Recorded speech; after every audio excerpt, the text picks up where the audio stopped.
Welcome back to Juggling Gym, where my goal is to help you learn how to juggle and have fun doing it. Today is a continuation of our two-part series on body bounces. Last week I did upper body bounces, and today I'm going to focus on lower body bounces or soccer-style juggling tricks. I played soccer for a really long time, so it's been really fun developing techniques to adapt soccer into my regular toss juggling tricks. Today I'm going to show you how to do 3 different body bounces plus foot stalls, and again, everything is going to go from easiest to hardest. Special shout out to this person for their enthusiastic request for a foot stall tutorial. If you've never played a sport that focused on your lower half before, then these body bounces might be a little bit more difficult than the upper body bounces. People usually have a dominant foot in soccer, just like people have a dominant hand. For most people, your dominant foot will be the same as your dominant hand. I'm right-handed and I'm also right-footed. Some people are right-handed but left-footed, so just play around with it and see what is easiest for you. I always learn things with my right foot first, and then I learn it with my left foot too. First, I'm going to show you how to do a bounce off your knee. You don't want to hit it too close to your knee or the ball is going to fly forward.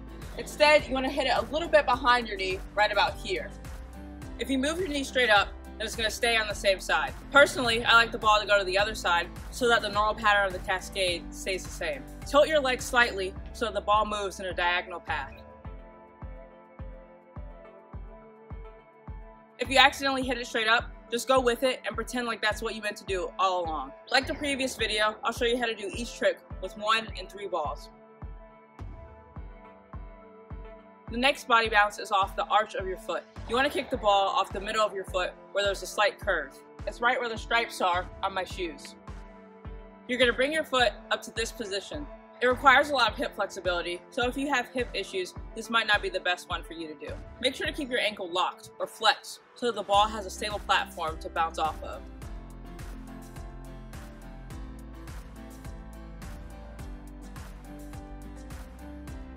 If this motion hurts you at all, stop doing it. For the next kick, you're going to hit the ball off your laces. The term laces doesn't refer to your shoelaces, it actually refers to the area right behind your toes.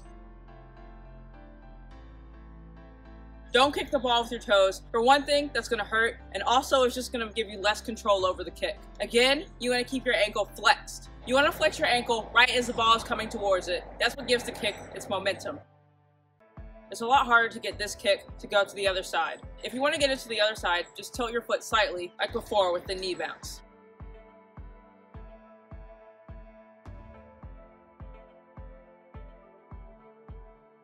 Foot stalls are where you catch the ball with your foot. It's called a foot stall because when you catch it on your foot, the pattern pauses or stalls. Foot stalls go really well with ball pickups because once you catch the ball, you can get it back into your hand with the ball pickup. Just like with ball pickups, these are easier to do without your shoes on. The idea is that you want to create a cushion for the ball to fall into. We're going to catch the ball in the pocket area of our foot, just like we did for ball pickups. Make sure to move your foot slowly to catch the ball. That's what creates the cushion. If you just leave your foot there, the ball is going to bounce right off. You also need to keep your ankle flexed to create this cushion.